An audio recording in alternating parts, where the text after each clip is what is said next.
হঠাৎই পরিচয় হয় এবং যেই সূত্রে পরিচয় হয়েছিল সেই সূত্রটা আমি যে বিষয় নিয়ে কাজ করি সেটা নিয়ে, অর্থাৎ লোকসঙ্গীত। কিন্তু সেটায় ওরা একটা অসাধারণ কাজকে কত সাধারণভাবে করে দিতে পারে সেটা আমি অবাক হয়েছিলাম। আমাদের একটা কম্পিটিশন হয়েছিল সারা বাংলা লোক সংস্কৃতি নিয়ে, লোকায়ত গান নিয়ে।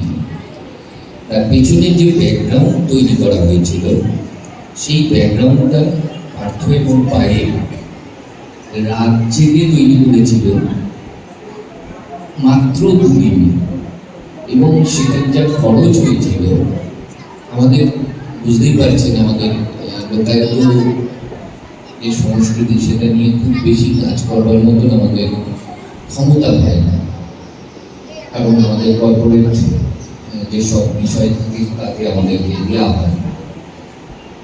কিন্তু ওরা যেভাবে আমাদেরকে সহযোগিতা করেছিল, এবং পরে যখন আমরা এস্টিমেট চেয়েছিলাম যে কত পড়েছে, শুনে মোটামুটি আমাদের চোখ কপালে উঠে গেছিল যে এইরকম একটা কাজটা কি করে এই টাকায় নামিয়েছে। এটা হচ্ছে ওদের সঙ্গে আমার প্রথম আলাপ।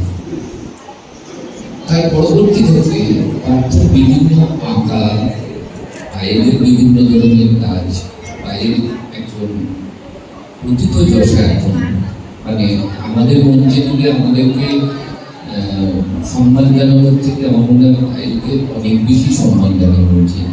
আপনাদের সিঙ্গুলারির বা কল্যাণীর একজন গর্ব বলতে পারেন, এরকম গর্বের একজন সন্তান আপনাদের কাছে আছে।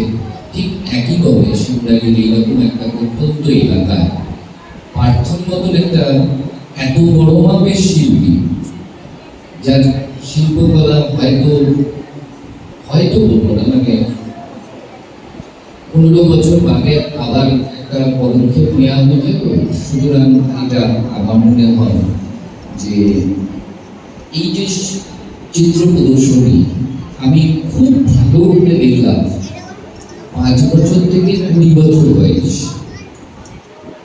আমি যখন ঈশ্বরে দেখলাম তাকে 5 বছর থেকে 20 বছর বয়স অব্দি ছেলেমেয়েরা এই কাজ করেছে।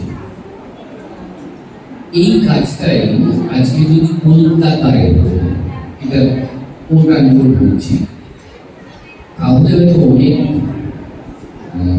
মিডিয়া তার মধ্যে ঝাঁপিয়ে পড়ছে এবং এটা নিয়ে হয়তো সরগোল পড়ে যেত। কিন্তু